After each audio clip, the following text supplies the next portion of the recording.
visiems, ko nemačiau, buvo kažko, ko nemačiau. Iš tikrųjų, tai Dievas įdėjo tokį žodį kažkaip. Taip raginęs mane visą savaitę. Aš taip priešinaus. Kažkaip nenoriu, kažkaip, tai žinai, kitas įkino. Dar, sakai, rašyk tą žodį, galvoju, Dieve mano, kaip aš nenoriu, sakau. Kiek galima, kiek tu gali, tai, atrodo, pili, galvoju, niekas nesikeičia, ir taip atrodo, nebesinori nieko daryti, nebesinori taip stengtis, bet, žinai, Dievas neduoda ramybės, jis kalba. Ir vakar buvom evangelizacijų irgi girdžiu, du broliai stovi, šneka, saka, Svajūns, saka, saka, kitas iki yra toks laikas, saka, tu judi, atrodo, ir tu toks vienas, atrodo, tu darai vienas, tu žiūri, kad niekas nevyksta. Ir kitas brolis sako, aš irgi, va tikrai, va, sako, einu kažkurio organizaciją, šlovinu, darai vienas, stengiasi, atrodo, ir niekas nevyksta. Ir tu pasijunti toks vienas, ir atrodo, čia niekam nereikia, ateina tu mintį, žinai, ateina tas kaltintojas minčių, žinai, kur neša tas mintis, viskas palikam, čia to reikia. O aš tik klausausi ir savo širdį sakau, amen. Bet suprantu, kad jie kalba tarpusavį, bet kad kalba Dievas man. Nes taip ir norisi nebedaryti, pavargti, nuleisti rankas. Ir vis užtvirtinimas ant užtvirtinimo. Tai yra, kada taip kartojasi, tai aš suprantu, kad tai Dievas atvirkščiai sako, tu daryk. Visi pranašai, jie darė, jie visi buvo persekiojami, vieni jautėsi, Jonas net sakė, nužudyk mane, Dieve, sako, aš vienas čia toks, sako, Dievas, tu nežinai, sako, kiek aš savųjų turiu.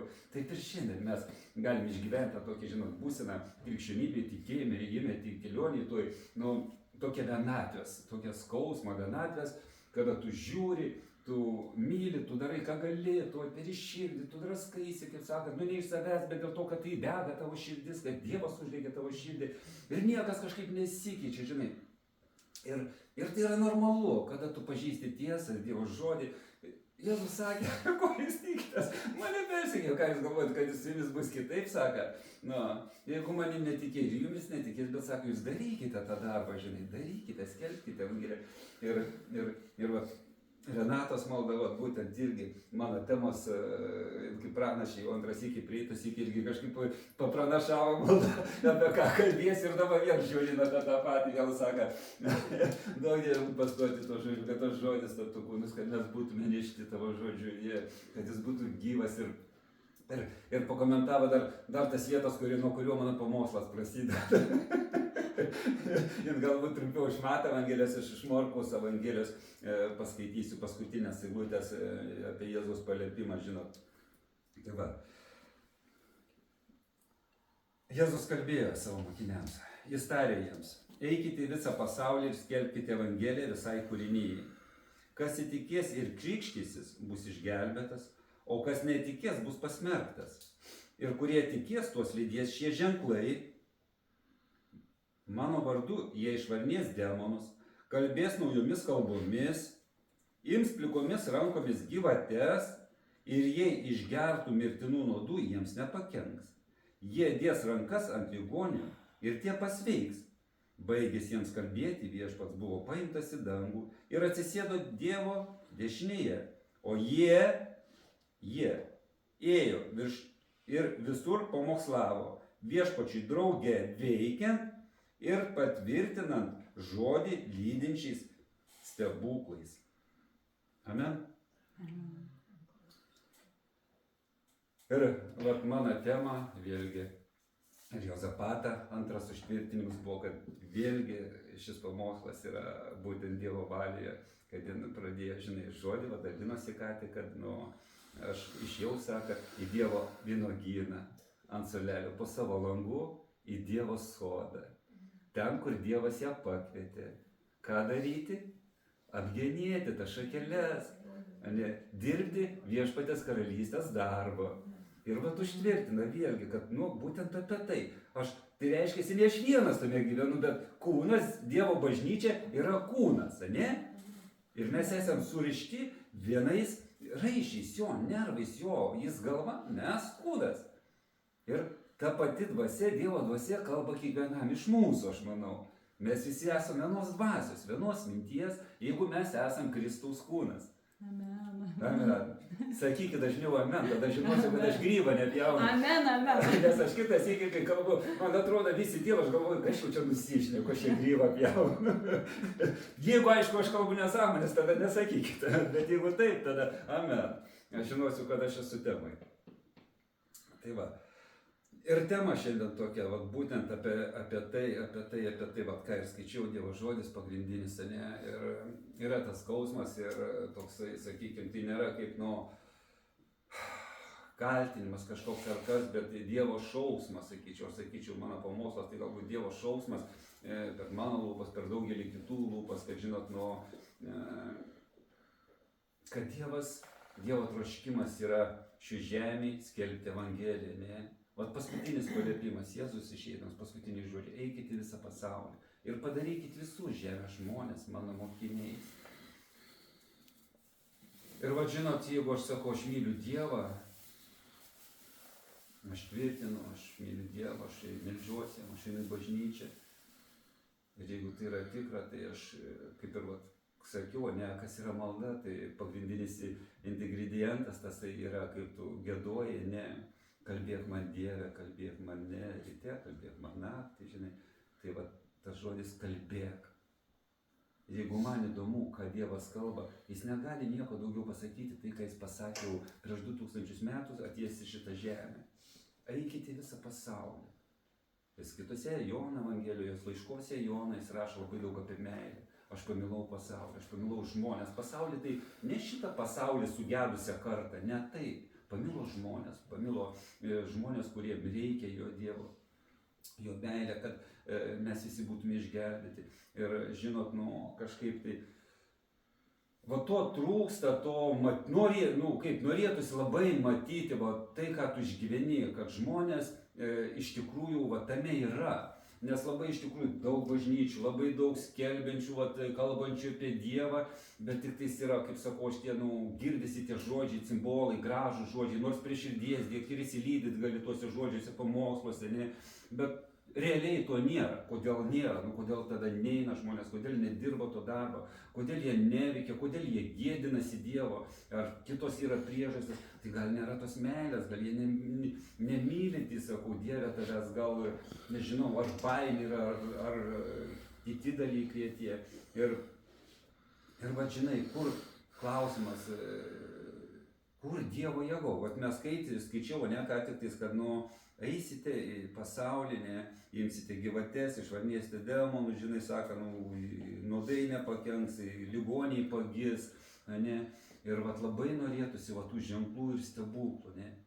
Ir šiandien mes pabandykime surasti tokią, ištrauktą šaknį, kodėl vat to nėra šiandieną, kodėl nevyksta tie dalykai. Čia yra galbūt, sakykime, ta tema nėra labai populiari, nes, žinai, kažkaip tai kalbėti apie tai ir sakys, koks aš krikščionis, jeigu to nevyksta. Tai gal aš tikrai ne krikščionis, gal aš netikiu, ar Biblija meluoja.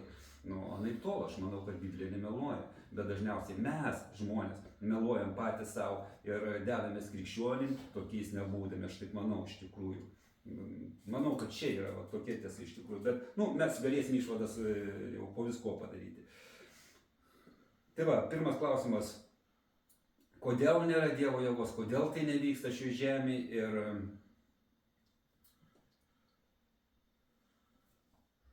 ir pradėkim gal nuo to, koks Dievo planas buvo, kad tai vyktų, nuo pradžių, nesakykim, tai mes žinoma, ne, kaip Dievas sakė, Petrui sakė, jau kaip atėjo po prisikėlimo pas Petrą, kaip Petras atgailavo, sakė, aš pat tave, sakė, ganyk mano aveles, ne, kaip, vienu žodžiu sakė Petrui, kada tu esi uola ir aš tu būsi bažnyčia, žinai, aš ant tavęs pastatysiu Dievo bažnyčią, per mokymą, tai mes matom, kad Dievo tikslas visgi buvo, kad būtų bažnyčia ir Dievas norėjo būtent į žemę ateiti, paskaitysim, kad per ženklais, stebuklais, per bažnyčią. Bažnyčia Dievas turi planą būtent bažnyčiai. Ir kas tai yra bažnyčia? Nu, bažnyčia jau tai kaip ir kalbėjau, turbūt mes suprantame, tai yra eklezija, kaip Dievas sakė, susirinkimas, šventųjų susirinkimas, tie, kurie yra Dievo žmonės, Dievo vaikai, susirenka vienoje patalpoje, vienoje vietoje, kurie renkasi, kurie leidžia kartu laiką. Tai nėra tai, kaip sakykime, kaip daug kas galvoja, kad bažnyčia yra tas gražus pastatas ten, kaip sakykime, čia yra tų bažnyčių tokių gražus aukštais stogais, iš toli matomi ir galvoju, jeigu aš atėjau į bažnyčią retą kartą, pabuvau tenais, kažkokią maldą sukalbėjau ten ar dar kažką, tai žinai, ir aš esu bažnyčia.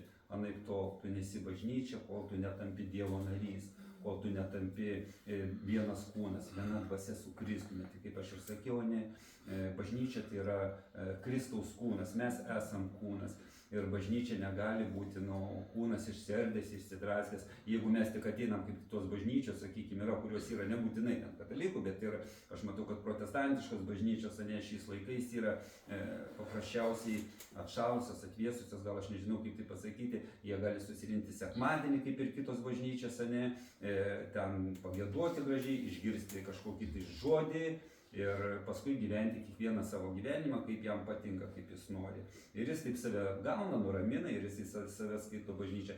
Aš manau, kad tai nėra bažnyčia iš tikrųjų. Bažnyčia yra, kur yra viena dvasia. Bažnyčia yra pirkti žmonės, kurie yra sujungti Dievo dvasios. Dievo dvasios, kuri girdi Dievo balsą, yra bendras kūnas. Taip, amen? Amen. Tai va. Amen. Ir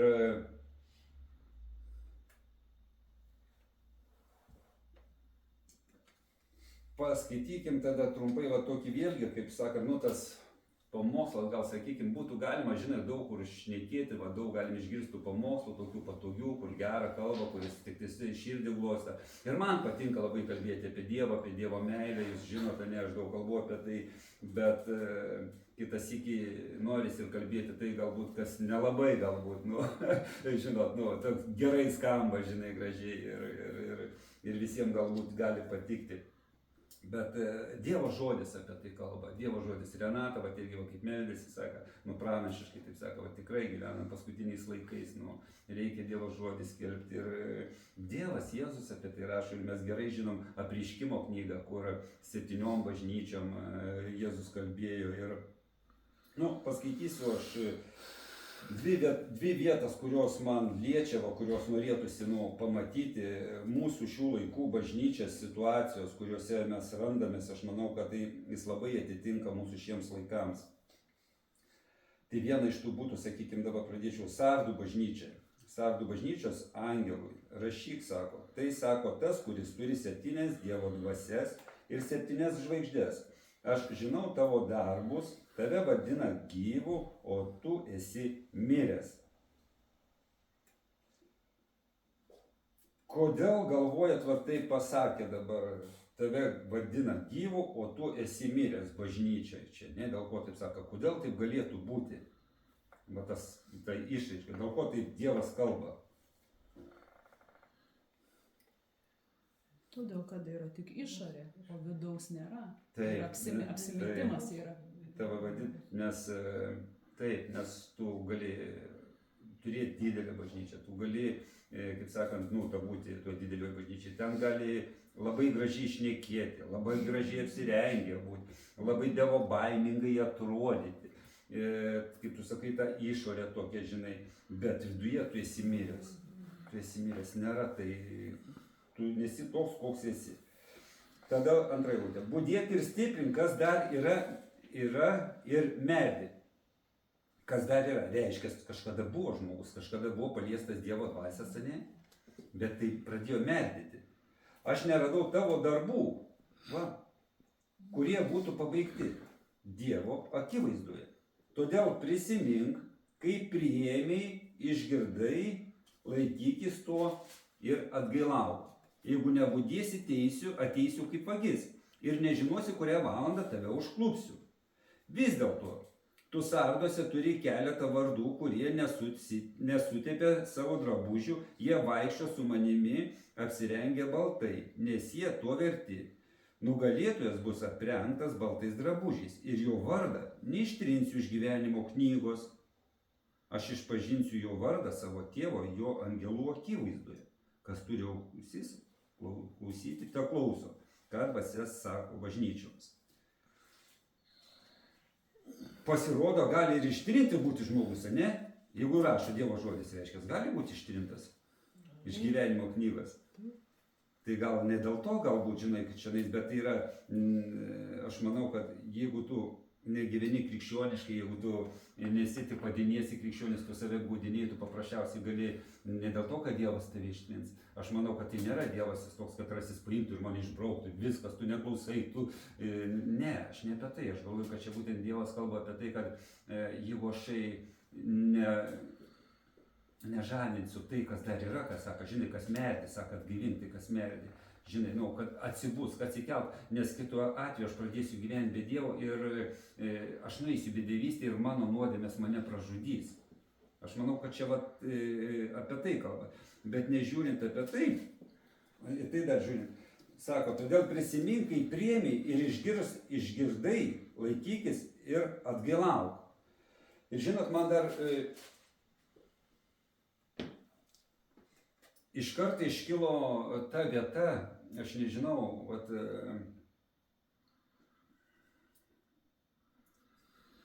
kai mes, sakykime, atėjom, ne visi mes dabar esam turbūt pasikrikštę, visi sąmoningai, visi turbūt, ar yra kas nepasikrikštė sąmoningai, priėmęs dvasios krikštą, nėra tokių? Vandens ar dvasios?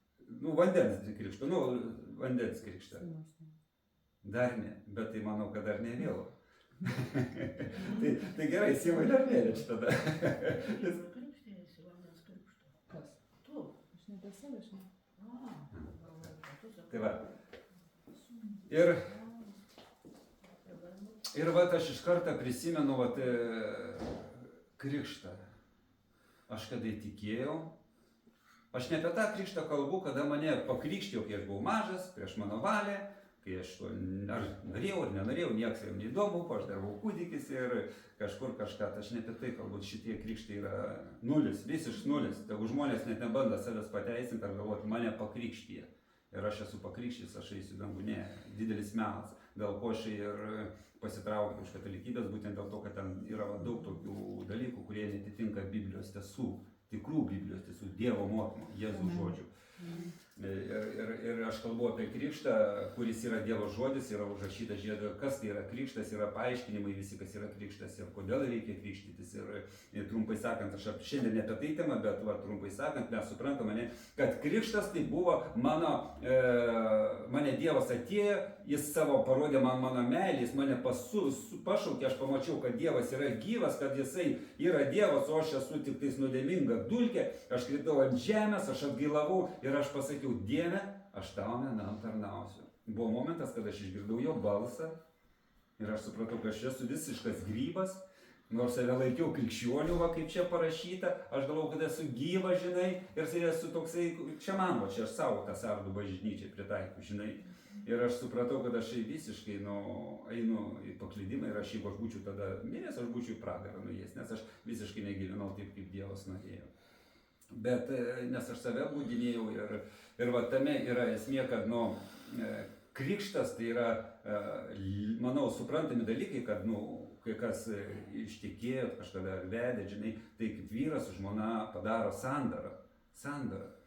Ir mano žodžiai buvo sąmoningi krikšto, kad aš išsižadu savo gyvenimo, aš nebepriklausau savo, dabar aš esu tavo ir nuo šiol nebe mano valia yra, bet aš tarnausiu tau visą širdimi, visų protų, visą kūnų, jėgą ir visą aukodamas save, aš atiduodu tau save. Tai yra sandora, taip pat kaip žiedu su žmona susikeičiau, taip pat krikšto metu aš išpažinau Dievui ir pasakiau jam, kad aš esu tavo.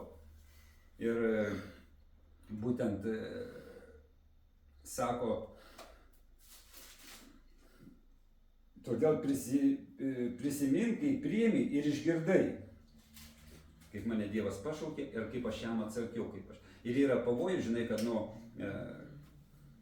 kažkada aš priėmiau Dievą, pasišaukiau ir tą minutę aš tikrai nuoširdžiai patikėjau, aš tikrai nuoširdžiai norėjau siekti jom ir gyventi, mano širdis degė ir viską, bet atėjus metų galbūt pamažu aš šalau, kaip ir va šiandien aš pasakiau, kad man yra pavojus toks nebedaryt nieko, nu pažiūrėk, čia tu viens kaip durnelis, nei čia kam įdomu, nei ką, tu čia va, nu, kaip tu atrodai ir visa kita, žinai, tų visokių minčių ateina. Ir vat yra toks pavojus, nebejudėt, nebedaryt, žinai, atšalt. Bet ne, Dieve, aš tau pasakiau, aš tau vienam tarnausiu.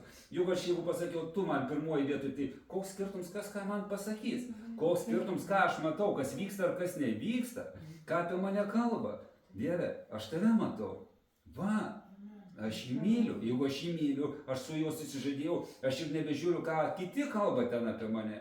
Bet aš žiūriu, ką Dievas man kalba. Ir va tada aš jau nebemeldžiu, aš atsigaunu, aš einu ir aš tai matau, va, iš tikrųjų, mat, kaip sakiau, aš nemačiau tų 90-ųjų, aš nebuvau tame, žinot, nu, va, tas, kai ta Evangelija čia sakė, Lietuvoje sklido, labai stipriai augo, bažnyčias tiesiog, nu, tūkstančiais, tai aš norėčiau būti, labai nuostabu turbūt buvo. Ir žinai, ir man šiandien aš apie tai galvoju, aš galvoju, Dieve, kaip tai įmanoma, tai kur jie visi? Kur jie visi?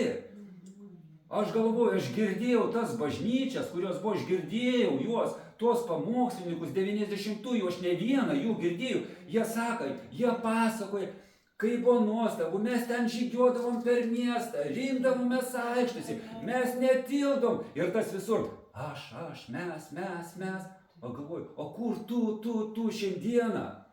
Kur tu šiandieną, kur tu dingai?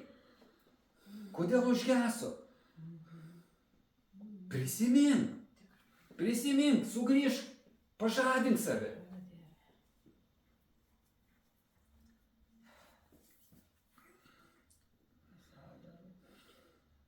Ir vat Jozapatą, kaip sakė nepradžioje, jeigu aš negaunu mėsos, negaunu tos duonos, aš ieškau Dievo. Aš ieškau namų, kur yra gyvybė. Aš noriu gyvybės. Šiais laikais trūksta gyvybės. Visi nori tų skambančių cibolų, kur tave liaupsina, kur sako, koks tu geras, kur tu, nu, kaip tu gerai čia pasakei kažką ar kažką, tai, bet niekada ir bijo pasakyti žmogui tiesą. Bažnyčiose tiesa nekalbama, šnekama tik tais gražūs žodžiai, bet jeigu kažkuris narys, kažkoks ten save vadinantis bažnyčios narys, krikščionis, kažkur parpuolė, arba jis ten meluoja, arba daro negerus darbus, tai kas teršia bažnyčią, nu kaip jam pasakysi, nu jisai, jis tegu buvo, išeis ir tas iš bažnyčios, ir suprantat, ir gaunas kompromisas, ir bažnyčia susitepa.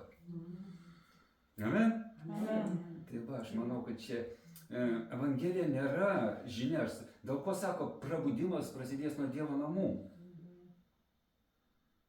Turi ateiti švara, tiesa į Dievo namus. Amen. Žmogus kiekvienas turi girdėti Dievo balsą. Aš netikiu, kad Dievas nepasakytų tau, eik į šitą bažnyčią, kad jis sakytų, arba lakstyk iš bažnyčių, arba nedaryk nieką. Visų pirma, žinau, jeigu Dievas jis pakvietė tave į bažnyčią, į namus, tai tu girdėsi balsą ir tu tikrai, jeigu savęs neapgaudinėjai, tu apsireikši toj bažnyčiai kaip gyvas kūnas, gyvas narys. Jeigu tu esi jo kūnas, iš tikrųjų, Dievas tikrai tave norės kažkur naudoti, tu kaip kūne tu turėsi būti arba ranka, arba koja, arba akis, arba ausis, ar pranašausi, ar patarnausi, ar tu kažką darysi. Tu jeigu esi kūnas, ranka reikalinga, ta ranka būtinai kažką darys. Ji negali būti be darbo, ji neieškos, sakys, šiandien man duok darbą. Ką aš turiu daryti? Amen. Bažnyčia, kūnas gyvas turi būti, jeigu nemerdi, jis merdi. Galva šaukia, man kalba, aš neklausau, kas čia dabar yra. Tai aš čia tokia pradžia, į tos klausimus bandau atsakinėti, mąstydam, žinai, kodėl nėra ženklų ir stebuklų, kodėl nevyksta niekas.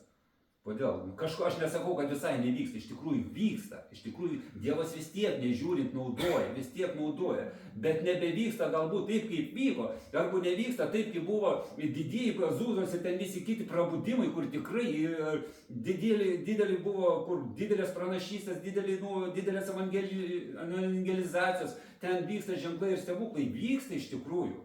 Aš noriu, kad pas mane Šiauliuose, kad Lietuvoje vyktų tie dalykai.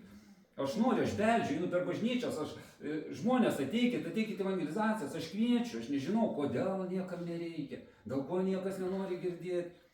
Nesuprantu, sakau, juk čia pagrindinis Dievo tikslas, pagrindinis, kam reikalinga tada bažnyčia, o tam, kad aš sėkminės. Nu, atsiprašau, sykį per metus išėjom, pasirodėm, susirinkom, kas ne, dar nesvarbu, paliausinom viens kitą ir vėl visi savo trobelės. Ir sakom, čia sėkminės buvo, čia ten sėkminės. Juk sėkminės ne taip, apie sėkminės mes to jau prieisim toliau. Kas yra sėkminės? Sėkminės tam, kad bažnyčia pakiltų, kad jų pradėtų skelbti Dievo žodį, kad bažnyčia būtų gyva. Vat kas yra sėkminė. Sėkminė ne bažnyčio šventė, kad jin gerai pasijaustų. Sėkminės nėra vieną kartą metuose. Sėkminės yra kiekvieną dieną. Toks yra Dievo planas ir tikslas. Bažnyčia turi būti gyva, su ženklais ir stebuklais. Nes kitu atveju tai, ką skaičiau, ne, iš Mato paskutinės skyriaus, ne paskutinį eilučių, reiškia Dievas melagis. Ar ne? Nemelagis. Nemelagis, amen. Reiškia, aš ieškau tiesos. Tiesos kaip pažinimo, kur aš esu.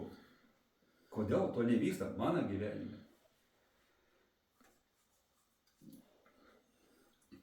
Paskutinių laikų bažnyčia, taip pat, kurie prašoma, Laodikėjos bažnyčios angelų, nuo 14 eilutės 3 skyrius. Laodikėjos bažnyčios angelų rašyk, tai skelbė, amen. Ištikimas ir tikras liudytojas Dievo kūrinijos pradžia. Žinau tavo darbus, jog esi nei šaltas, nei karštas. O kad būtum šaltas arba karštas. Čia Dievas kalba bažnyčioms. Šių dienų paskutiniom bažnyčiom, paskutinių laikų. Kas yra šaltas arba karštas? Šaltas tas, kuris galvoja, kur skaitėm prieš tai, ne? Viskas su manim gerai, šetinai bažnyčia, man daugiau neįdomu. Aš kaip sakiau, ne, kažkada pasakojim, kas yra, meilės didžiausia priešingybė, sakyčiau. Abejingumas. Abejingumas, kada tau vienodai viskas. Svarbu aš ir tu tam tiek save taip apgauni, nesupranti tos tiesos ir, galvoji, kad viskas gerai. Abejingumas. Tai nėra meilės. Jeigu aš sakau, myliu Dievą, o abejingas žmonėm, tie, kurie matau, kad jie visi eina į pragarą, ir niekam aš nekalbu, aš esu abejingas visų pirma Jėzui. Ir kam aš čia meluoju, kad aš myliu žmonės. Jėzus sako, jeigu nemylis šalia savęs esančios, kaip tu mane mylėsi? Ne. Aš jį myliu, aš jį apkabinu, aš jam ten paukoju 3 eurus, aš ten jam gerą žodį pasakiau. Tai gal tas geras žodis yra, kada tu tą žodį kalbi pagal mano valią? Galbūt aš tau sakau, eik jam ir pasakyk, kad jis eina į pragarą, o tu jį liaupsini. Tai gal tai yra tiesa, gal tai yra meilė. O ne tas abejingumas. Svarbu, kad man paskui, žinai, būtų jie geri. Tai aš nesakysiu jam, ką pagalvos, aš svarbiau. Va kur problema. O kas yra karštas? Manau, visi mes esam praėję per tą pirmą liepsnelę, kur aš sakiau, žinai, kai aš pasakiau, Dieve, aš tau vienam tarnausiu, tu man svarbiausias. Va, sugrįžk į šitą būseną. Tas karštas, jis negali nusėdėti savo vietoj. Jis visą laiką nori kažką daryti dėl Dievo. Gerai, tada, manau, dabar geriausia, kur geriausiai aprašoma dalykai tie, apaštalų darbai, ne turbūt. Sėkminių, bažnyčios, Dievo tikslų, pirmosios bažnyčios, kaip viskas vyko. Ir mes turim gerą pavyzdį žiūrėti. Kodėl vyko visą tai? Mes galim dabar pradėti žiūrėti, kodėl vyko ir pagalvoti, ar aš esu tame, ką rašo čia. Jeigu aš esu tame, aš tada turiu judėti dvasiui. Gerai, mes dabar žinom paliepimą Jėzaus, jo tikslą, kad yra bažnyčia pašaukta darbui, evangelizacijai, skelbti Dievo žodį, su ženklais ir stebuklais. Mes galim paskaityti apaštalų darbus dabar. Pati pradžia galim truputį nuo pačios pradžios, nuo 1 skyriaus, nuo 1 eilutės netgi. Pirmoje knygoje, Teofiliau, aš parašiau apie tave, apie viską, ką Jėzus pradėjo daryti ir mokyti. Ir iki tos dienos, kuria buvo paimtas į dangų, pirmiau per šventąją dvasią davė savo išrinktiesiems apaštalams įsakymų. Po savo kančių jis pateikė jiems daugelį įrodymų, kad yra gyvas. Per 40 dienų jiems rodydamas ir kalbėdamas apie Dievo karalystę. Kartą būdamas kartu su jais liepė jiems nepasišalinti iš Jeruzalės, bet laukti Dievo pažado, apie kurį pasakė jis. Esate girdėję iš manęs, nes Jonas krikštijo jūs vandeniu, o jūs po kelių dienų būsite pakrikštyti šventąja dvasia. Susirinkusieji paklausė jį, viešpatie, gal tu šiuo metu atkursi Izraelio karalystę? Vis tiek dar mokiniam rūpėjo jų tas gyvenimas, būtent čia ir dabar, Dieve, mes norim karaliauti. Tai va, jis jiems tarė, ne jūsų reikalas žinoti laiką ir metą, kuriuos Dievas nustatė savo valdžią. Kai ant jūsų nužengs šventoji dvasia, jūs gausite jėgos ir tapsite mano liudytojais Jeruzalėje ir visoje Judėjoje bei Samarijoje ir lygi pat žemės pakraščių. Šitą eilutę vėl mes matom, žinai, va Dievas kalba, kad, žinai, ne mūsų laikas, kada ateis ta malonė, kada jis sugrįš į žemę ir savųjų pasimti ir kada mes čia užkaraliausim, sakykim, bet apie tai, kad, paliepimas buvo laukti. Laukti, kol ant jūsų nužengs šventoji dvasia ir jie gaus jėgos. Reiškia, aš turiu laukti. Jie laukia. Jie laukia to pažado, kurį Jėzus pasakė, ne? Ir visų tų tikslas, žiūrėkit, ką sako. Jūs gausite jėgos ir tapsite mano liudytojais. Mano liudytojais. Jie visų pirma, jie patys vaikščia su Jėzum, matė visus ženklus ir stebuklus, jie jau liudytojai, jie galėjo liudyti, ką Jėzus darė, ką jie matė, visą kitą, jie patys tikrai liudytojai, tiesiog jie matė ir jie visiems galėjo pasakyti. Bet ką jis kalba, jūs gausite jėgos, tai yra kita pusė. Dievo dvasia, Dievo jėga, ne, jeigu aš šiandien krikščionis. Aišku, čia yra apie drąsą įeina tai, kad jie drąsos įgavo ir visą kitą ten skelbti nužengė šventoji dvasia. Bet jėgos dieviško jėga, kada dažniausiai, bent jau aš nežinau, mano gyvenime ir daugelį kitų gyvenimuose žinau, kad žmonės, kad Dievas, kada tu šaukiesi Dievą ir jis nori, nenori, tavo gyvenimą keičia ir su jėga, ir ženklais, ir stebuklais. Bent jau mano gyvenime begalė buvo ženklų ir stebuklų, Dievo apsireiškimų, tiesiog ir su išgydymais visokiais, ir su nugalėjimais, demonų nugalėjimais, tiesiog galiu pasakyti demonų, priklausomybėm, alkoholizmai, rūkimai visokie, begalė kitokių, keismažodžiai įėję iš burnos, žinot, kas tai yra keismažodžiai, tai yra demonų kalbėjimas tiesiog va čia žemė. Ir Dievas davė jėgos, kad aš jam pasakiau, aš tau tarnausiu vienam. Ant mane, aš manau, kad aš tada buvau pakrikštyti šventąja dvasia, kad aš jam pasakiau, aš tau vienam tarnausiu, aš pavargau taip gyventi, aš nebenoriu. Ir būtent va tada ant manęs išėjo jėga ir aš įgavau jėgos gyventi. Tai, ko aš negalėjau padaryti savo jėgom, mest rūkyti, mest gerti, dar aš niekada negalėjau. Aš šaukiaus Dievą ir jis man davė jėgos, nes aš savo jėgom, kol bandžiau 100 000 kartų mest rūkyti, kai bandžiau, niekada man nepavykdavo. Ar nuo rytojus mesiu, nuo kitų naujų metų, ar nuo dar, ir niekada. Bet vieną gražią dieną, kai pasakiau, aš negaliu Dieve, tu, va taip, paprastai, pukšt, iš jį atsikėliau, aš rūkyti nebenoriu. Taip pat, pukšt, atsikėliau, Dieve, tu gali, aš negaliu, gerti nebenoriu. Ir begalė daug kitų dalykų, aš daug nuodėmių turėjau. Ir va taip, mano gyvenime taip, aš nežinau, kiti sako, kovoja daugiau, bet vis tiek jie sukovoja. Dievas duoda jėgos, jie vis tiek sukovoja, jeigu jie eina su Dievu iki galo, vis tiek Dievas duoda jėgos ir jie nugali. Ir ką apie tai rašo eilutė? Ir jūs tapsit liudytojais, tai mes šiandien turim tapti liudytojais. Amen? Turit ženklų stebuklų. Turit apie ką kalbėti? Taip, kalbėjom vakar. Vakar kalbėjot, rytoj kalbėkit ir poryt kalbėkit. Tai yra pagrindinis evangelizacijos įrankis. Pagrindinis. Variklis. Taip, tu gavai jėgos, tu gavai liudymą, tau nebūtina pabaigti profesūros ten. Reikia Dievo žodžio žinoti, viską savo laiku, gilinkis į žodį, mokykis, visa tai yra taip. Bet tu jau gali dirbti, tu jau gali judėti. Tu pamatysi, kaip Dievo jėga veikia tada. Eik visur ir skelbk. Tai va, tai vienas iš tų dalykų. Toliau paskaitykim toliau pirmas skyrius, taip pat 13, nuo 13 eilutės. Po to paliepimo, nu čia praleidžiu tuos aprašymus, kurie nėra dabar mums reikšmingi šiai dienai. Ir parėję jie susirinko aukštutinėme kambaryje, paliepimą gavo, jie susirinko, kur buvo apsistoję Petras ir Jokūbas, Jonas ir Andriejus, Pilypas ir Tomas ir Baltramiejus ir Matas, Alfėjaus sūnus Jokūbas, Simonas Uolusis ir Judas Jokūbo brolis. Jie visi ištvermingai ir vieningai atsidėjo maldai ir prašymui. Tai dabar, kad visa tai vyktų apie tai, ką mes norime, pirma sąlyga kokia? Bažnyčiai rinktis. Atsidėti maldai. Jie susirinko aukštutiniame kambaryje, jie laukė, jie meldėsi, jie turėjo bendrą maldą, jie prašė Dievo, jie žinojo, jie laukė.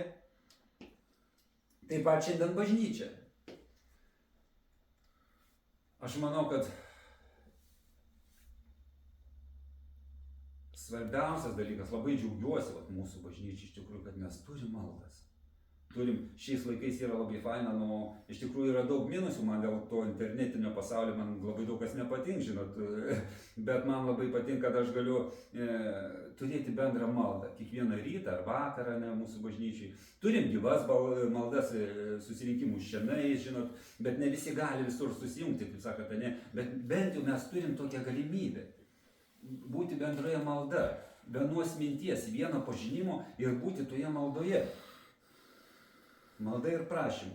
Kartu su moterimis jie ir Jėzaus motina Marija bei jo broliais vieną dieną atsistojęs tarp brolių, ten buvo susirinkę apie 120 asmenų. Petras tarė: vyrai ir broliai, turi išsipildyti rašto žodžių, kurio šventoji dvasia pranašiškai išsakė Dovydo lūpomis. Apie Judą, tapusi Jėzaus ėmėjų vadovu, jis juk buvo pristatytas prie mūsų, ir apie Jėzų rašo visą, apie Judą, kaip kad, praleisiu vėl tada čia, kad jie išsirinka naują mokinį. Ir paskui antrą skyrių prieisim. Atėjus sekminių dienai, visi mokiniai vieningai buvo vienoje vietoje. Toliau, jie buvo vienoje vietoje.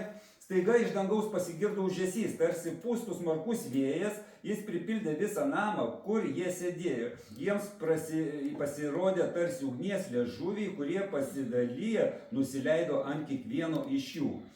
Visi pasidarė pilni šventosios dvasios ir pradėjo kalbėti kitomis kalbomis, kaip dvasia jiems davė prabilti.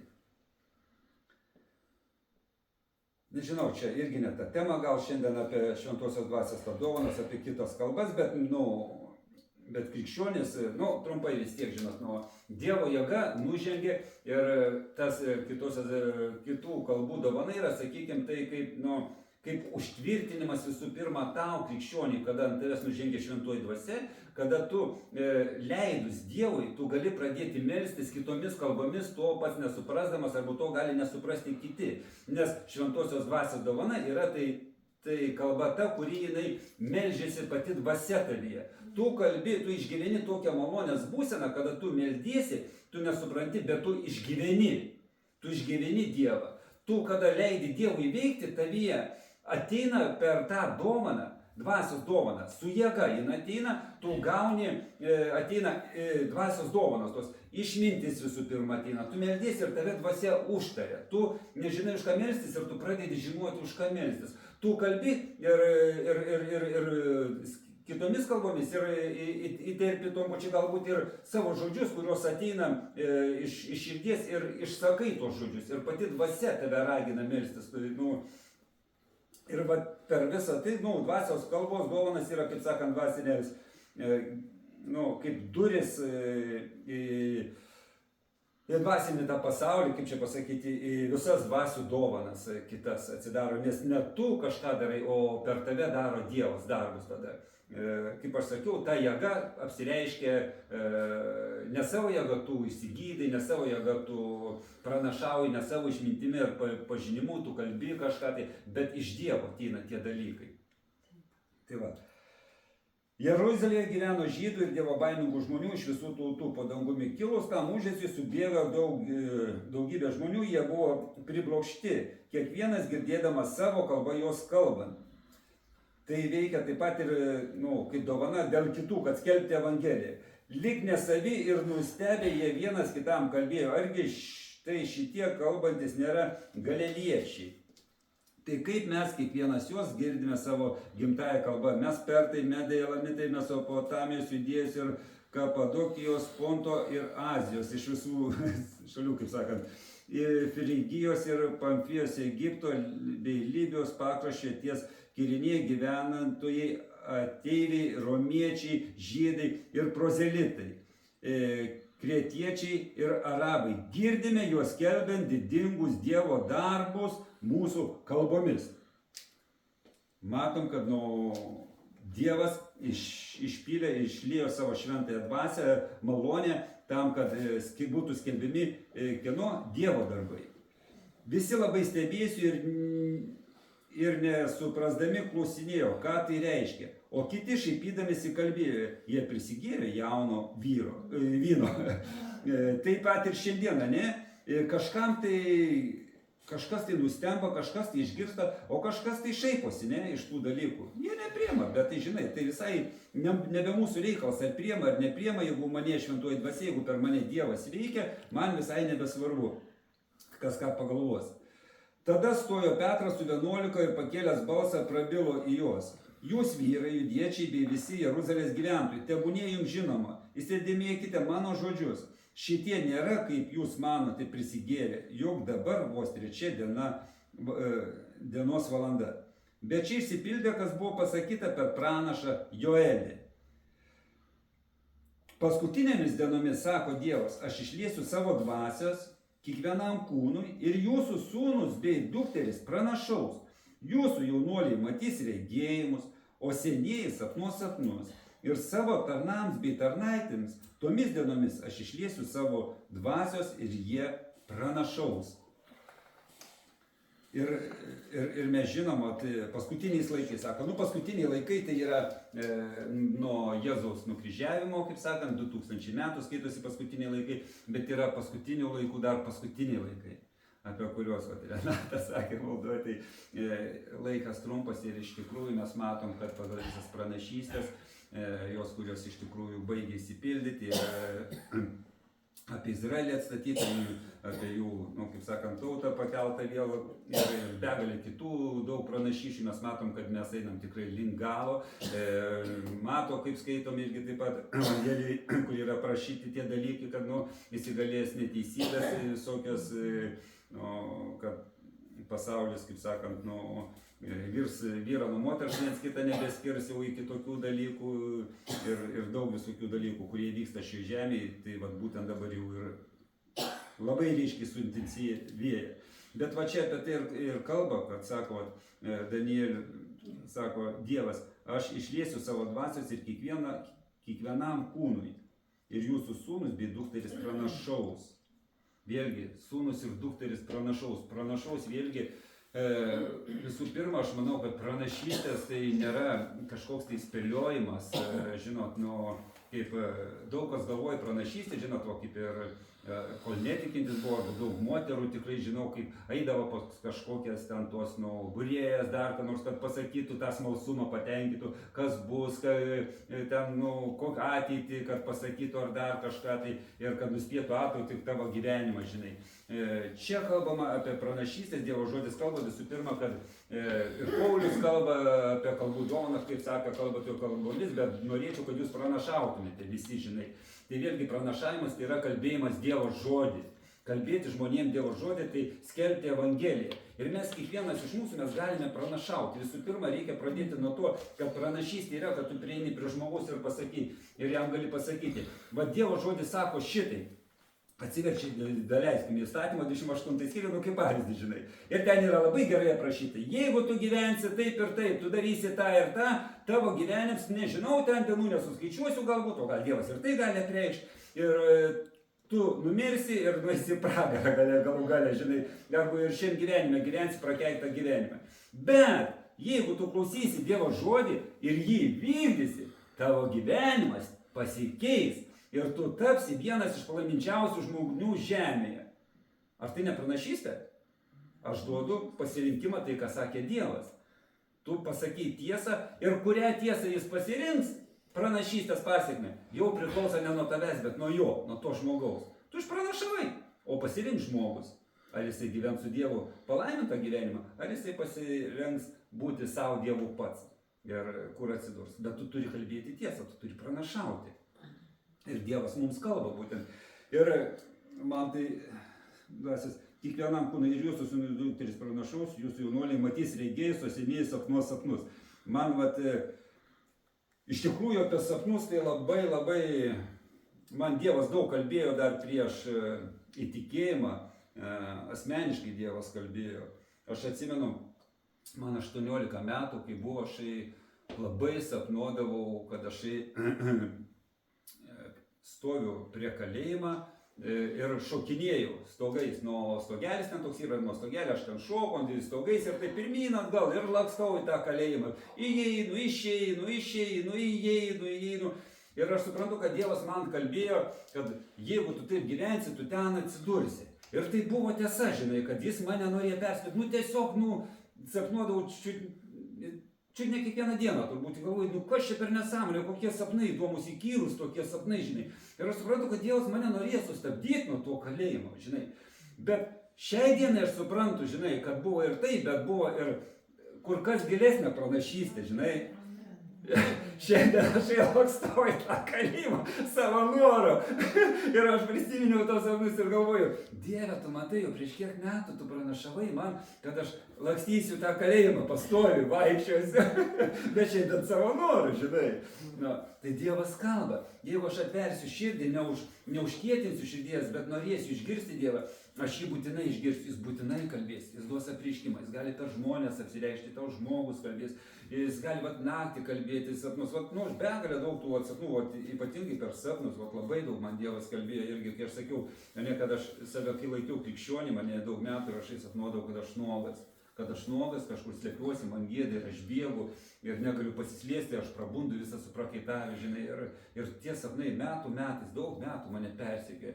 Aš tada save katalikų laikiau, žinai, krikščionim jau laikiau, žinai, lygtais ir jau nebegėriau ir neberūkiau, bet savo gyvenimą aš nebuvau atidavęs Dievui.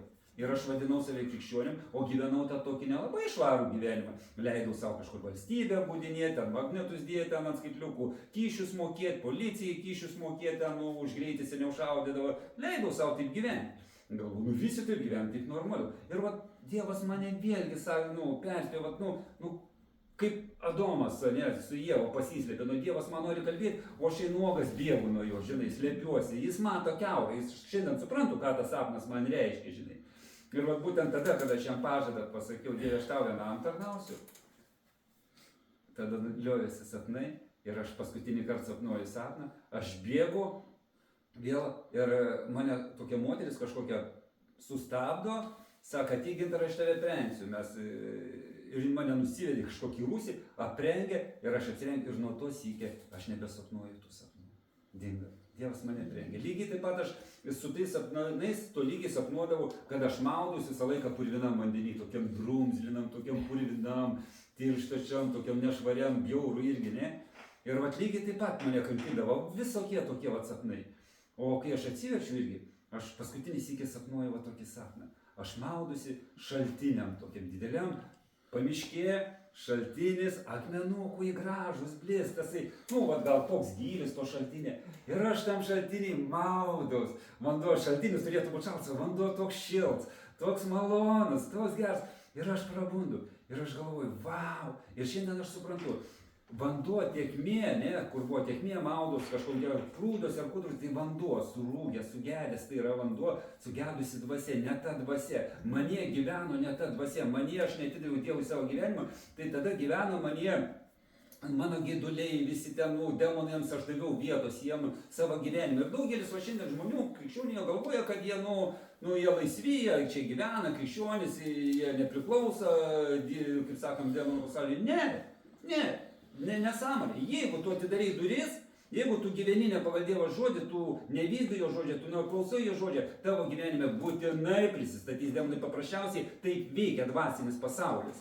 Ne dėl to, kad Dievas tavęs nemyli, bet dėl to, kad tu renkiesi tą gyvenimą.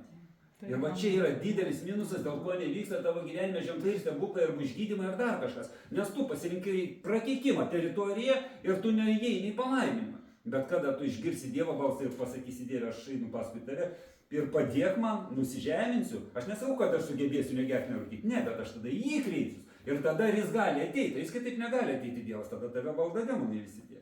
Ir va, dėl to mes neįeinam. Taip pat dar paskutinis va toks.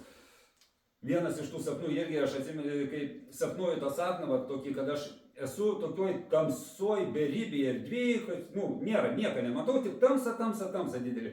Ir ten tokia kaip plokštė, didelė akmeninė, ten kokį, sakykime, kilometras ant kilometrą galbūt va tokia, sakykime, gal mažesnė, nežinau, bet va, žinojau, kai tokia. Ir ta plokštė va taip visą jūt, žinai, taip jūt ir aš taip sviruoju ir aš jaučiu kažko nukrisiu. Ir aš įgriūnu ant žemės ir aš šaukiuosi, Dieve, gelbėk mane per sapną, taip žinai. Ir ta plokštė, bum, sustoji, atsistata taip lygiai ir girdžiu Dievo balsą. Nematau jo, bet girdžiu. Saka, tu būsi išgelbėtas dėl tavo, kaip jis saka, tu būsi išgelbėtas dėl tikėjimo manimi. Aš taip sutvirtėjau, atsistojau ant tos plokštės ir žiūriu, ten žmonės, kažkokį ten 100 metrų, galbūt kažkur nuo manęs taip toliau stovi, vyrai, moteris, su vaikais kai kurie. Ir jie sako, Gintarai, ateik pas mumis, mums tavęs reikia. Ir aš prabundu. Ir aš suprantu, kad Dievas mane kviečia. Ir aš einu ir darau, ką mane šiandien kvietė Dievas. Aš atsakau jam. Aš nebėnu ten, kaip aš noriu. Daug kas nori galbūt išgirsti Dievą, kad jam kalbėtų, ateitų, žinau, kad yra tikrai, ateina apreiškimai, ateina kitiems, jeigu žmogus tikrai savo širdimi šaukėsi Dievo, jis ateis vienokiu ir kitokiu būdu, jam suprantamu, jis tikrai ateis Dievas ir jam apsireikš ten per žodį, per išmintį, per pažinimą, per kitą žmogų. Tu tikrai žinosi, kad Dievas pastartė, gali ateiti ir fiziškai, ateiti, kaip jis buvo atėjęs pas savo mokinius. Begaliais turi daug būdų, bet aš turiu būti atvėręs širdį tam, kad jis galėtų veikti, žinai. Tai va, aš darysiu stebuklą aukštai danguje, toliau 19 eilutė čia, ir apačioje žemėje, parodysiu ženklų, kraujo, ugnies bei rūkstančių dūmų. Saulė pavirs tamsybė, o mėnulis krauju, prieš ateinant didingai ir šlovingai viešpaties dienai. Ir kiekvienas, kuris šauksis viešpaties vardo, bus išgelbėtas. Čia jau aš manau, kad čia yra aprašas jau apie paskutinių laikų dieną, kada jau Jėzus sugrįš antras iki į žemę. Bet lygiai taip pat man šiandien galioja ir kiekvienas, kuris šauksis viešpaties vardo, bus išgelbėtas. Tai va, Izraelio vyrai, klausykite šitų žodžių, Jėzų iš Nazareto vyro, Dievo jums patvirtinta galingais darbais ir stebuklais ir ženklais, į kuriuos per jį nuveikė Dievas, tarp jūsų, kaip ir patys žinote, jį šaukiantis Dievo sprendimu bei numatymu atiduotą jūsų piktadarių rankoms nužudėte, prikaldami prie kryžiaus. Dievas jį prikėlė iš mirties skausmų, nes buvo neįmanoma, kad jis liktų jų galioje. Juk Dovydas apie jį sako, aš visuomet matau viešpatį priešai save. Jis mano dešinėje, kad aš nesusvyruočiau. Mes žinom, kad Dovydas daug psalmėse labai išpranašavo, jis pranašavo ir jisai daug matė vizijų, regėjimų, Dievas labai daug su Dovydu kalbėjo, jis užtat ir psalmės yra užrašytas maldos, per maldas Dievas kalbėjo, kaip žmogus pranašauja vėlgi, kada ir mes, o kitas iki meldžiamės, ir žmogus melsdamis maldoje, kai tu esi, tu gali pranašauti. Tu gali pranašauti, nes tu tada esi susijungęs su Dievu, kada tu esi maldoje. Dievas yra dvasia ir tavo dvasia meldžiasi. Mes turim būti vienos dvasios ir to labiau, kada sako 2-3 mano vardu, sako aš jūsų tarpe. Ne kada 2-3 kūnai susirinkę, ne čia bažnyčiai, bet viena dvasia atsivertė. Mes jo kūno nariai ir mes susijungiam kaip dvasioje. Amen? Dvasia ir ta pati dvasia, mes vienas kalba, o kitas jau netgi žino, ką toliau kalbės arba ką tas pasakys, nes ta pati dvasia mumise visuose ir mes tuo turim siekti. Va tokiuose apie šitą vienybę kalba Dievas. Ne apie tą ekumenizmą, kaip sakant, kad viskas gėris, visos bažnyčios gėris, visur Dievas, visur. Ne apie tą kalbą. Kad žinot, pataikavimai ir visi kita, kompromisai va ten kitom religijom ir visa kita. Ne apie tai Dievas kalba, kad visi taps viena, žinai, pamatys žmonės ir, kad tipo, mes esame Dievo vaikai. Ne apie tai. Turi būti žmogus vienos dvasios. Tiesoje ir dvasioje būti susijungę su Dievu. Ir tada mes galim pranašauti, ir tada Dievas, kada mes meldžiamės, jis apreiškia mums dalykus. Ir Dovydas sako, visuomet matau viešpatį priešai save, jis mano dešinė, kad aš nesusviruočiau. Ir čia vėlgi, šiandieną lygiai taip pat, aš visuomet viešpatį priešai save, matau priešai save, visuomet. Reiškiasi, kad Dovydas vaikščia su Dievu ir kaip tai matau? Reiškiasi, aš ką darau savo gyvenime, aš visada darau su Dievu, dvasioje. Mano visi sprendimai, aišku, Dovydas buvo nupolęs, mes žinom, tą psalmę, kurią parašė 51, žinai, kada atgailavo Dievas, kada jisai su Batšeba nusižengė, kaip Urija nužudė jos vyrą, žinai, tai jis buvo atsitraukęs nuo Dievo. Buvo tas momentas, kada gyvenam be Dievo ir pamatom mes, kur Dovydas papuola į kokią situaciją. Į nuodėmę įlipa. Bet atgailauja ir jisai vėl gyvena su Dievu. Jis nedaro nei jokio sprendimo be Dievo. Jis yra susijungęs su Dievu. Visada matau šalia, priešai save. Visada matau, ką aš bedaryčiau, tai darau, nebedarau tai, ką aš noriu, aš kaip man atrodo, bet visada turiu matymą. Dieve, tu esi čia. Aš žinau, reiškia, kaip aš turiu elgtis. Ir aš nebesirenku taip, kaip man patogu, kaip aš norėčiau, bet aš renkuosi taip, kaip tu, Dieve, nori. Va, kur esmė. Vaikštyti su Dievu, dvasioje tai yra vaikščioti, kaip Janochas vaikščia su Dievu. Reiškia, tu vaikšti su Dievu visuose sprendimuose. Dieve, tik į šitą vietą, Dieve, tik į šitą vietą, Dieve, noriu tave čia matyti. Bet jeigu mes tokią poziciją turim, mes galim laukti ženklų ir stebuklų, Dievo veikimą mūsų gyvenimuose. Aš čia skaitau tuos skyrius tam, kad suprastumėme, kame mes turime būti, kad visa tai vyktų. Gerai, čia paskui praleis galim ir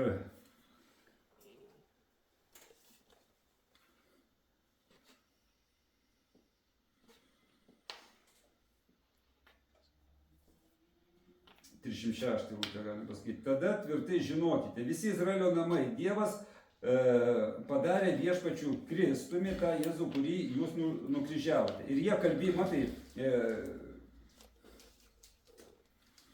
Petras, pilnas jėgos dvasios, jisai kalbėjo tiesą žmonėms. Čia ką tik meldėsi pasislėpti iš baimės, bet kai Dievas pripildė, jisai drąsiai atsistojęs kalbėjo žydam tiesą. Tie žodžiai vėrė jiems širdį ir jie klausė Petrą bei kitus apaštalus, ką mums daryti, vyrai broliai. Petras jiems tarė, atgailaukite ir kiekvienas te pasikrikštė Jėzus Kristaus vardu, kad būtų atleistos jūsų nuodėmės ir jūs gausite šventosios dvasios dovaną. Vėlgi, ką mes matom, sąlygą. Atgailaukite. Jeigu aš neatgailavau, aš esu kažkur iškėtinę širdį, aš atgailauju ir pasikrikštiju. Duodu įžadą Dievui, einu su juo gyventi. Juk jums skirtas pažadas taip pat ir jūsų vaikams ir visiems toli esantiems, kuriuos tik pasišauks. Kam šitas pažadas? Visiems, kuriuos tik pasišauks. Viešpats, mūsų Dievas, dar daugeliu kitų žodžių jis liudijo ir ragino juos, sakydamas, gelbėkitės iš šitos iškrypusios kartos. Tai šios kartos,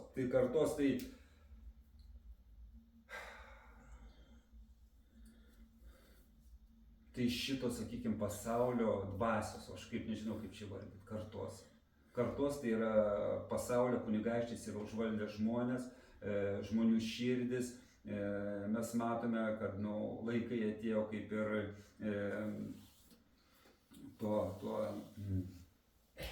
Nojaus laikais, kai buvo kad žemė iškrypo, žmonės pasidarė bedieviai, niekam Dievo nereikia, visi patys, jie visi išpuikiai yra. Mes matom, kad dabar būtent taip vyksta žemėje. Ir sako, gelbėkitės iš šitos kartos. Ką tai nori pasakyti? Tai noriu pasakyti, kad nesusitapatikite su šita karta, netapkite tokie kaip jais, neikite į kompromisą su jais. Išeikite iš jų tarpo, aš jūsų Dievas, aš jūsų laukiu, aš jūsų vesiu. Neikite su jais, aš jūs vesiu. Neikite taip, kaip moko valdžios valstybės ar kas yra nuodėmė. Neikite ir to nedarykite. Darykite tik tai, kas yra gera. Ir valdžiom reikia paklusti, jeigu tai yra geri dalykai, aš ne apie tai, bet svarbiausia, kad tai tavo širdis būtų su Dievu. Gyveni pasaulį, tai nereiškia, kad žmonės blogi, kad kūrinyje, medžiai, paukščiai, visa yra gera. Dievas sukūrė ir tarė gera. Visa yra gera. Bet ta karta yra pavergta to pasaulio. Ir ta pasaulis yra kultūra, visas mokymas yra pavergtas ir vedantis žmogų į pražūtį. Didelių mastų visus pasaulio kunigaikščius tempia per išdidumą, per puikybę, per egoizmą, tempia į pražūtį. Žmonės nenori Dievo. Evangelizacijas, aš sakau, pats didžiausias žmogaus priešas tai yra jo aš, jo puikybė. Ir kada tu bandai kitas iki gerai su žmogu, kad gali užkalbėti, bet kitas iki pasitaika tokių žinovų, Dieve mano. Nei klausytis, nei ką pasakyti. Tiesiog taip užkietina širdis, kad tu nežinai, neįmanoma, atrodo, prisibėrs, nei ką žmogus, atrodo, ateini, prisėdi ir sakau, ar pažįsta Dievą. Jo, aš krikščionis, aš žinau Dievą, aš turiu namie 5 Biblijas, šią vakar tokį turėjau. Sakau, perskaityt, jo, perskaičiu viską, žinau apie Dievą. O jūs esate išgelbėti? Nebežino, ką atsakyti. Ir tada, kada pamato, kada tu užduodi klausimą kažkokį, kad, ištemti tiesą kažkur, tai ant tavo užduoti jis tau visai kaip vais kažkokias nesąmonės pradėt kalbėti, kad tik tais nebekalbėtume apie tuos dalykus. Ta puikybė, tokia didelė konkurencinė, tokia būsena, savo žinias, aš sakau, aš nenoriu su jumis konkuruoti žiniom. Aš noriu apie Jėzų tik pakalbėti. Ir staikantų Jėzus, ką aš nežinau, Jėzus galvoja, žinau, ir neleis tiesiog pasakyti tokią, va ta puikybė, matos, kaip veržės, ir tu negali perduoti tos gerosios žinios. Sakau, Dievas myli toks, tai taip ir tenka paleisti kitas iki tokį žmogų, nes kitaip ten ir laiką gaiši, ir pats įsivelsi, ir tai tą tokį, žinai, pasipiktinimą, nereikia to, žinai, pasipiktinimą, su meilė, sako, padaryk, kas nuo tavęs priklauso, nepriėmė ir paleis žmogų. Tai va, tai šiai kartai mes turime kalbėti tiesą. Mes negalim būti kompromisai. Čia yra pagrindinė irgi sąlyga Dievas. Kalbėkite, būkite druska. Aišku, nesakau, kad ten mums reikia, kada nereikia, neklauso, nerodyti pykčio ar neapykantas ten. Bet tiesa, turi galimybę vienas iki nekartojant. Padaryk, kas nuo tavęs priklauso, be papiktinimo, su meile. Ir paleidai. Kurie mielai priėmė jo žodį, buvo pakrikštyti ir tą dieną prisidėjo prie jų apie 3000 sielų. Va, kada jie kalbėjo tiesą. Kada vyko didžiulė evangelizacija. Kada buvo daug žmonių. Jie pakilo, jie išėjo, jie nesėdėjo, jie ėjo, jie skelbė, jie darė. Va, tada mes matysim, jeigu bažnyčia šiandien pakils, jos susirinks, jos eis ir skelbs, aš duodu 100%, kad tada prasidės Dievo ženklai ir stebuklai. Kol bažnyčios miega, gali būti ten, pavieniui Dievas myli savuosius, jis išgydo, vienas už kitą meldžiasi. Bet ar yra tame tiesa, supranti, kad aš sakau, aš Dievo žmogus, jeigu tu Dievo žmogus, kaip tu gali negirdėti jo balsą, jeigu jis užrašytas knygoje. Tai aš renkuosi iš Dievo žodžio tik tai, kas man patinka, ne? Ta sėkmės evangelija, daleiskim, dėtukas, geras, meilė. Tai yra tiesa, kas iš to, bet kad jis dėtukas meilė. Bet jeigu tos meilės nėra antros pusės, tai kiek tu tas kūdikis gali būti, Toliau, jie ištvermingai laikėsi apaštalų mokymo, bendravimo, duonos laužimo ir maldų. Mūsų sąlyga šiandien. Ką jie darė, mes šiandien turim daryti tą patį. Kitaip nebus. Ištvermingai. Tai reiškia, nebus man visada patogu ar malonu. Ištvermė, tai reiškia, aš turiu nugalėti savo kūną, kad tai darytų. Apaštalų mokymo, tai bendro mokymo.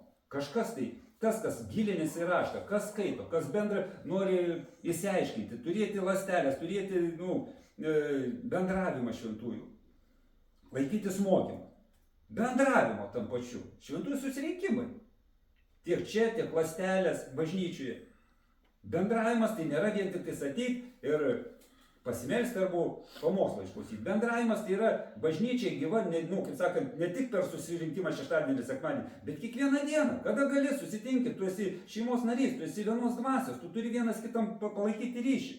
Duonos laužimo ir maldų. Tai va, klausimas, ar aš esu tame? Jeigu aš tame, tada viskas ok, mes judam toliau. Bet jeigu ne, tada aš turiu į tai įeiti. Ir kas toliau vyka? Baimė apėmė kiekvieną, nes per pranašus vyko daug stebuklų ir ženklų.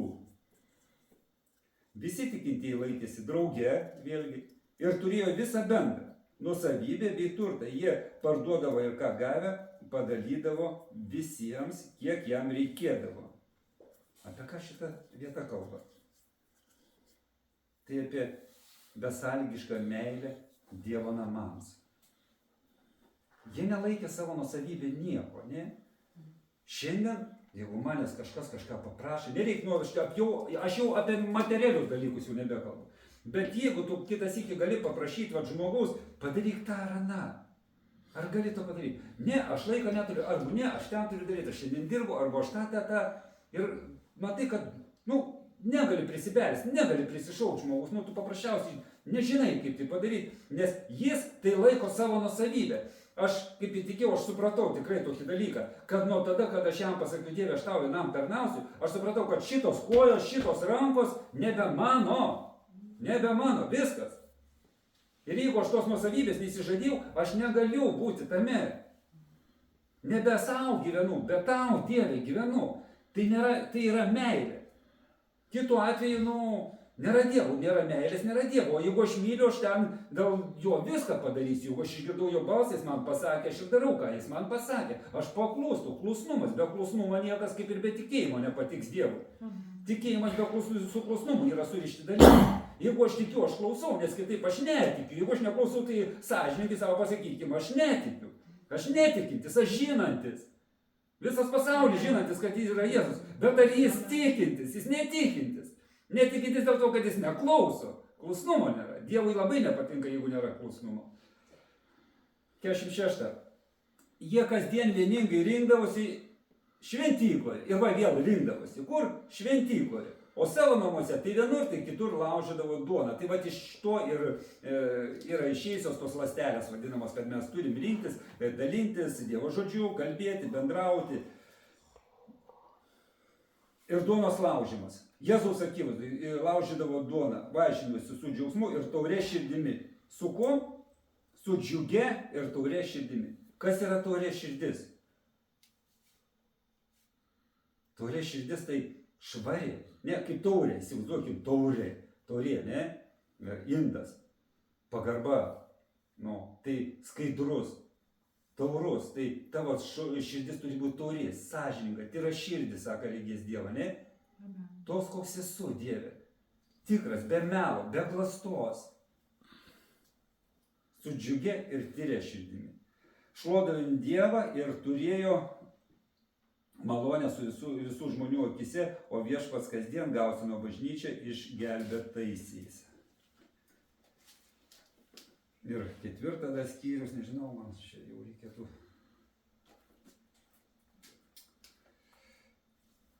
Oi, norėtus, bet žiūriu, kad daug laiko nebėra.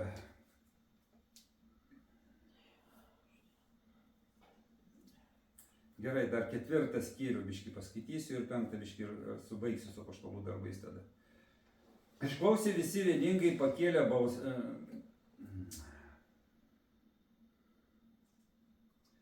Čia dar buvo prašomi, kai 4 skyrių, žinai, kad, žinot, kada Petras su Jonuje ten išgydė lošą prie bažnyčios ir jie buvo suimti, jie persekimi vienu žodžiu. Ir čia toliau jie buvo, angelas, angelas, jie buvo uždaryti kalėjimą ir angelas išvedė juos iš kalėjimą toliau, ne, ir jie sugrįžo. Išklausė, visi vieningai pakėlė tų balsų į Dievą, sakė, valdove, tu esi čia, Petro malda. Valdove, tu esi Dievas, sutvėręs dangų, žemę, jūrą ir visą, kas juose yra. Tu kalbėjai savo tarno Dovydo lūpomis, kodėl niršta pagonis, kam veltui tautos sąmokslus rengia. Žemės karaliai sukilo, valdovai susibūrė draugien prieš viešpatį ir jo Kristų. Prieš tavo šventąjį sūnų Jėzų, kurį tu patepei. Iš tiesų susibūrė Erodas, Poncijus Pilotas su pagonimis ir Izraelio tauta, kad įvykdytų, ką tavo ranka ir sprendimas iš anksto buvo nulėmė įvykti. O dabar viešpate pažvelk į jų grasinimus ir duok savo tarnams su didžia drąsa skelbti tavo žodį, ištiesdamas savo ranką išgydymams ir kad būtų daromi ženklai bei stebuklais tavo šventojo sūnaus Jėzaus vardu. Petro malda va tokia. Jėzus pats darė ženklus ir stebuklus. Jisai išgydė daug žmonių, begalė demonų išvarnė, jis prikelnėjo mirusius. Jėzus visur veikia su ženklais ir stebuklais, kad žmonės galėtų tikėti. Dėl ko aš sakau, kad prabudimas turi būti prasidėti nuo Dievo namų, dėl to, kaip patikės pagonis, jeigu nėra ženklų ir stebuklų. Kaip jie tikės, o kaip bus tie ženklai ir stebuklai, jeigu bažnyčia miega, bažnyčia drungna, bažnyčia merdi. Tai nėra tų dalykų, nėra ženklų ir stebuklų. Ir aš nežinau, kas turi vykti, koks turi būti supurtimas, kad ta bažnyčia prasibūstų. Dieve apsaugok nuo tų negandų ir karų, aš kaip sakau. Bet kitas įk ateina tokia bejonė, Dieve, gal tikrai, gal tegu įvyksta kažkas. Gal tada kažkas atsibus. Geriau, kad to nebūtų. Aš turiu dar tokią labai didelę viltį, žinot, kad Dievas, jis man labai daug, tų sapnų aš turėjau daug, labai, kad išvarnysim demonus, kad vyksta išgydymai, tikrai čia galėčiau pasakoti, bet turiu tokią viltį, gal galų gale Dievas turi savosias. Ir nežiūrėkim, kad, aš nenoriu pasakyti, kad dabar, žinai, čia visi blogi ir kiti, aš noriu gal netgi pasakyti tai, kad mūsų galbūt nėra daug, ne? Bet svarbiausia, mes žiūrėkime, kad mes esame 2 ar 3 ir tai labai branginkime, žinai, kiek ten mūsų yra. Ir Dievas, jeigu mes nelauksim iš kitų, yra toks pavojus, žinai, kad mano širdį pavojus, norisi, kad kažkas visi darytume, bet Dievas sako, tu nežiūrėk į kitus, tu daryk. Ir jeigu mes išliksime toje tiesoje, 2-3, galbūt Dievas čia paims ir pradės daryti didelius ženklus ir stebuklus. Ir tada, kaip ir tada buvo, nedaug, bet buvo ištvermingai, užtitėjom kambarį laukė, ištvermingai. Ir mes toliau ištvermingai, maldas neapleidžiam, toliau meldžiamės, toliau užtariam Lietuvą, užtariam žmonės, užtariam bažnyčią, pastoviai susirinkimus lankomės, aukojam savo kūnus ir ką galim, gyvenant dėl Dievo, tam ratelį. Ir tokią viltį turiu, kad ir čia gali būti tada tasai kabliukas, nuo kurio prasidės viskas, supranti. Tada žmonės ateis, tada žmonės patikės. Aišku, norėtus, kad daug būtų tų darbininkų, nėra, bet ką darysi, nėra. Bet nors tiek, kiek yra, kaip sakant, išlikim.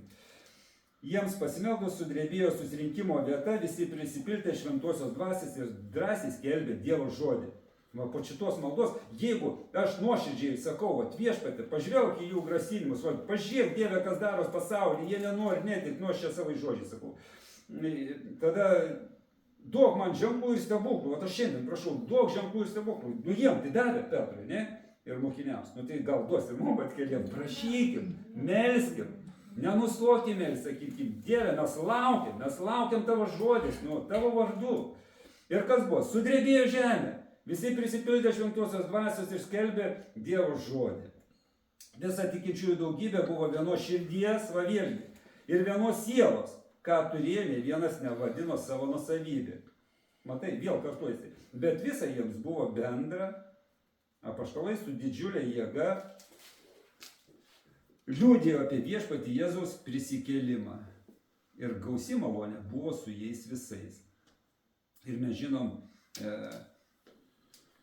buvo paskui tokia porelė atsirado, nebeskaitysiu laiką, nėra aišku, kad Ananija ir Safira girdėjom po šitų dalykų, kada Barnabas, kaip jo vardas užmiršau, buvo vienas iš jų pagodos, kuris apaštalų pavadintas buvo ir sako, vienas iš jų atnešė savo pardavę žemės sklypą ir visus pinigus atnešė prie apaštalų kojų. Atnešė tam, kad, nes jis labai mylėjo bažnyčią.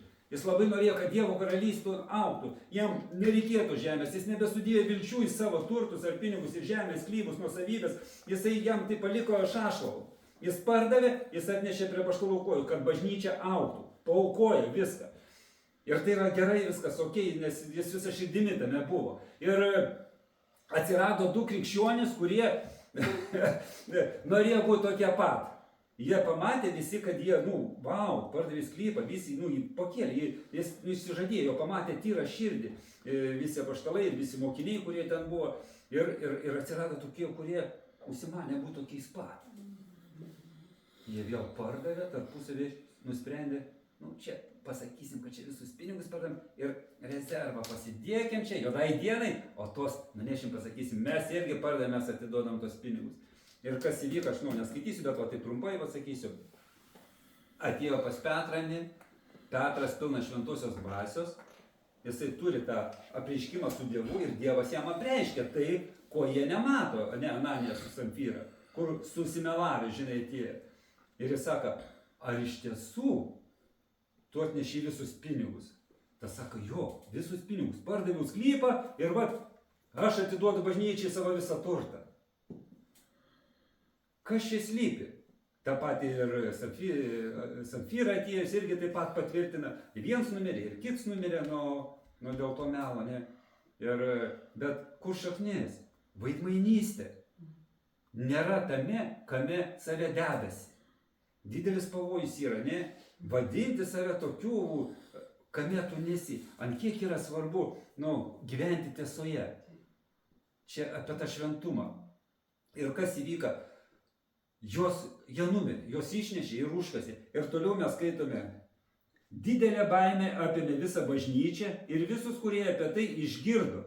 Per apaštalų rankas žmonėse vyko daug ženklų ir stebuklų. Visi jie vieningai rinkdavosi Saliamono stoginėje. Iš kitų ne vienas neišdrįsdavo prie jų prisidėti. Žmonės juos labai gerbė. Ir vis labiau augo būrys vyrų ir moterų įtikėjusių viešpačių. Didelė baimė. Ir aš manau, kad šiais laikais iš tikrųjų krikščionis nebeturi visiškai Dievo baimės. Jis gali vadintis krikščionis, save tenais visą kitą, bet gyventi tą dvigubą standartą gyvenimą. O Dievas mato širdį. Dievas mato širdį ir... nebeskaitysiu čia apie tos gerai, tada baig. Dar ne.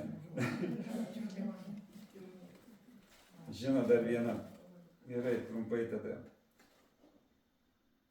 Romiečiam 12, 1-2 eilutės yra tokias.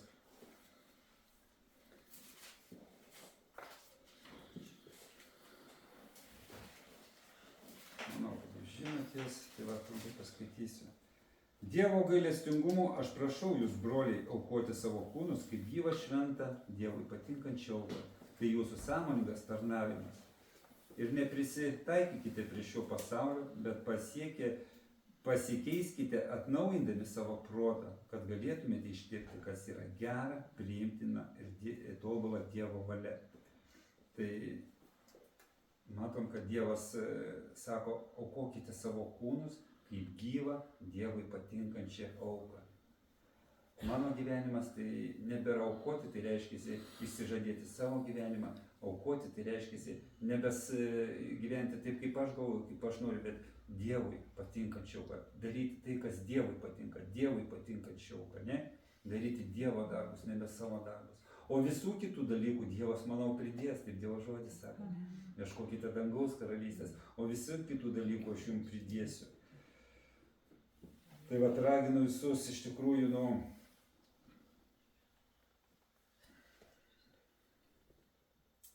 pažinti visų pirma, žinai, save, kurioje vietoje aš esu. Kurioje vietoje aš esu, ar aš esu tikintis, ar aš pažįstu Dievą, ar aš myliu Dievą. Aš manau, kad tai yra svarbiausi dalykai, todėl Dievas sako, žinai, man nereikia jūsų aukų. Dovydo toj pačioj 51 psaltėje įrašo, sako, Dovydas, jeigu aš aukočiau to, sako, deginančias aukas, jaučius ar dar kažką, sako, tau nepatiktų. Tau reikia tik vieno, mano sudužusios širdies, nusižeminusios ir sudužusios širdies. Labai svarbu nusižeminti žmogus, atnešti tyrą širdį ir vaikščioti toje tiesoje, kad susitiktum su Dievo tiesa. Aš turiu, Dievo žodis, nesako, pažinkite tiesą ir tiesa padarys jūs laisvus. Tai pažinkti Dievą, tai pažink save. Ir tu žinai Dievo valią. Pažink save ir Dievo valią pažink. Tada tu pažinsi tiesą. Ir tik tada tave tiesa padarys laisvą. O kad aš pažinčiau tiesą, aš turiu nusižeminti. Dieve, ateik į mano širdį ir parodyk man, kur aš esu. Ar aš girdžiu tavo balsą, ar aš girdžiu savo aš. Jeigu aš negirdžiu Dieve, duok man išgirsti. Aš tikrai nuoširdžiai meldžiu Dieve, kas ne iš tavęs patrauk iš mano gyvenimo. Aš visai nenoriu. Aš Dievui pasakiau, tokį žadą daviau. Sakau, jeigu kad aš nesuklyščiau, sakau, tu man visada užtvirtink. Ir žinokit, begalė aš esu liūdęs, kiek jis man tvirtin ir tvirtin. Tvirtin ir tvirtin, kad jo valia. Aš nieko nenoriu daryti iš savęs. Jeigu mane kviečia tarnauti, aš pats neinu, aš kažkur noriu, širdis dega, man viską, bet aš neinu, aš laukiu. Dieve užtvirtink, Dieve kalbėk, tegu mane pakvieš, tegu dar kažką, kad aš ne save nešiu, ne savo valią daryčiau, bet tavo valią. Kad ne aš gyvenčiau, bet kad tu mane gyventum. Aš tam turiu sudužti ir išsižadėti save. Reikia svarbiausiai, pati didžiausia drąsa yra, žinai, pažvelgti save ir atsistoti prieš Dievą. Dieve, parodyk man, kur aš klystu. Dažniausiai žmonės, žino, kad klysta ir bijo tokių maldų. Nes jis žino, nes jis pasidaręs kompromisą, turi savo patogią vietą. Ir ten negali įeiti Dievas. O Dievas tyra širdis, nenori tavo dalies, jis tave visą nori pasiimti. Bet yra problema ta, kad mes galvojam, aš taip kažkada galvoju, kaip aš dabar savo prarasiu. Ne, jis iš tavęs nieko netims, jis iš manęs nieko netims. Jis man tiek davė džiaugsmą, jis man tokį davė gyvenimą, aš sapnuoti negaliu, aš kitą sykį dabar einu ir meldžiuosi, sakau, Dieve, man gali gnybti reik savo, kas čia aš. Tai aš niekada negaliu pagalvoti, kad aš turėsiu tai, ką šiandien turiu. Tai aš neturiu, tai man davė, žinai. Nes jis viešpats, jis tave sukūrė, jis ir žino, kas tau geriausiai. Jis žino, dėl kokių tu pojūčių džiaugsis, jis žino, su kokiu žmogum tau geriausiai, jis žino, kuriam darbe tau geriausiai bus, jis žino, be kokie tavo įveikiai, viską tik tais man reikia atnešti jo švieson ir pasakyti, Dieve, čia tavo valia ir viskas. Tai aš, kaip sakau, svarbiausias dalykas yra, santykis su juo, kada bus tikras, sąžiningas santykis su juo ir jo tikslas yra visų pirma, kad tu pažintum Dievą, o paskui bažnyčią. Nes jeigu tu nepažinai Dievo ir tu statai bažnyčią, pats statini ne savį bažnyčią, neturėdama su jo santykį asmeninį ir tu bandai būti bažnyčia, tai yra kančia, tai nėra malonė, o Dievas nori malonės. Jeigu tu esi bažnyčia, tu turi santykį su juo, jis tave atves čia nais į šitą bažnyčią ir tau jis tikrai duos geriausią vietą ir tu jausiesi laimingas čia. Bet viskas prasideda nuo jo. Ir nuo mano aš noriu, Dieve, kad tu mane vestum. Tai tuom ir baigiam tada. Mes pasimelskim.